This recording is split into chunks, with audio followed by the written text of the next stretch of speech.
His name might not ring a bell, but Ian Jacklin is hoping to change that.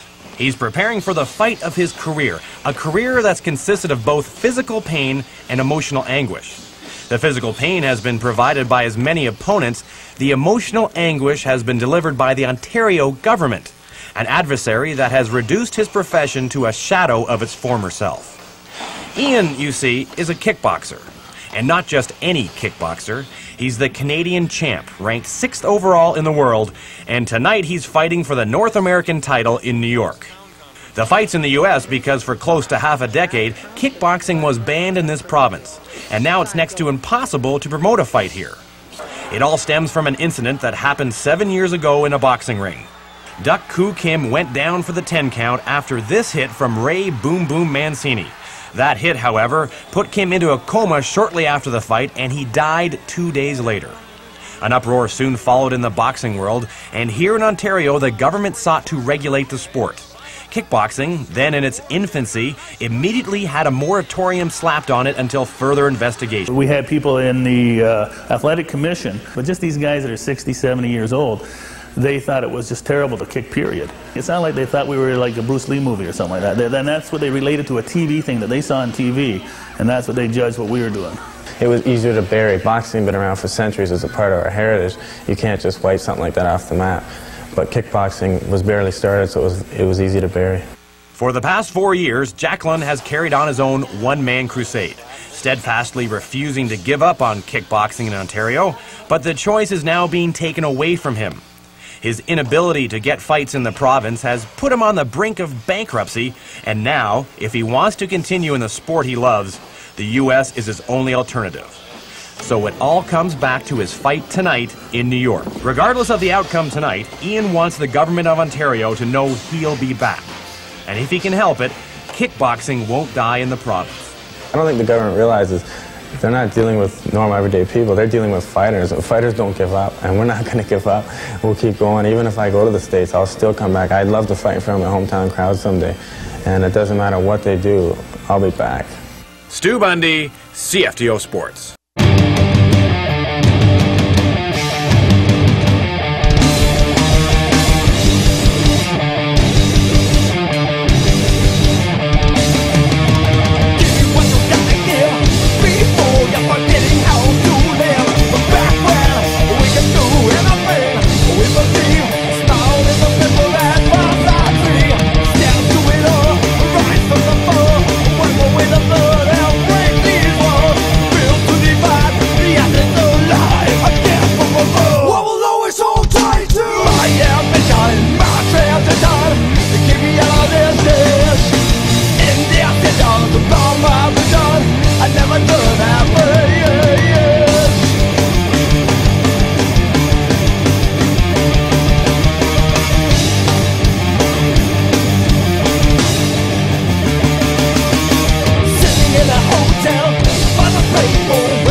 In this life we realize, without our dreams we're sterilized. Lost in time we pass them on.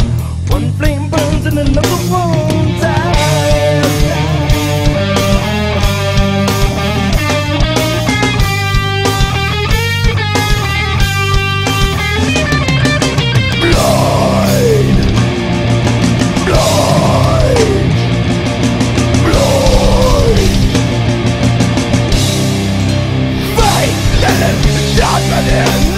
And something inside everyone's dead breath. Yeah, it's alright, there's no doubt. We're alive. From the bottom of the well, we can still see the light. To my last life.